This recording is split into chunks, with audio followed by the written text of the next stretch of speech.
इक्ष्वाकु वंश में अयोध्या नरेश ऋतध्वज के पुत्र महाराज रूपमांगद हुए। वे धर्मात्मा तथा भगवान नारायण के प्रिय भक्त थे। इनकी पत्नी संध्यावली से एक सुशील पितृभक्त पुत्र हुआ जिसका नाम था धर्मांगद। महाराज रूपमांगद की निष्ठा एकादशी व्रत में थी। एकादशी व्रत श्री हरि को अत्यंत प्रिय है।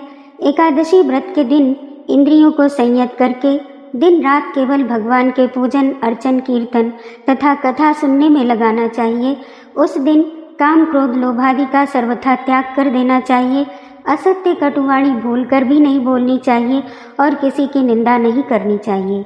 महाराज रूपमांगद बड़ी सावधानी से इन नियमों का पालन करते थे। राजा की धर्मपरायणता के प्रभाव के कारण प्रजा भी एकादशी का व्रत पूरी निष्ठा से करती थी। एक बार ब्रह्मा जी ने उनकी परीक्षा के लिए एक सुंदर मोहिनी स्त्री बनाकर पृथ्वी पर भेजा, जिसे देख राजा मुग्ध हो गए।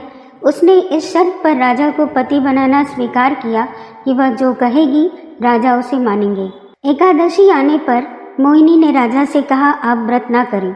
महाराज सुनते ही सन्न रह गए। उन्होंने कहा, रानी तुम कहो तो मैं अपने प्राण भी दे सकता हूँ, किंतु एकादशी व्रत नहीं छोड़ सकता। इसके बदले तुम कुछ और मांग लो। मोहिनी ने कहा, तो ठीक है, अपने हाथ से कुमार धर्मांगद का मस्तक काटकर मुझे दे दें। महाराज अपने एकमात्र प्रिय पुत्र का सिर कैसे काटते, किंतु राजकुमार पिता के सत्य की रक्षा के लिए अपना शीश देने को तैयार हो गया। उसकी माता भी परम सती थी। उन्होंने पुत्र की बात का समर्थन किया। अंत में राजा खड्ग लेकर जैसे ही पुत्र का मस्तक काटने को उद्यत हुए, अनंत करुणा धाम श्री हरि ने प्रकट होकर उन्हें दर्शन दिया। भगवान की कृपा से विमान आया और उसमें बैठकर सपरिवार महाराज भगवत धाम पधारे।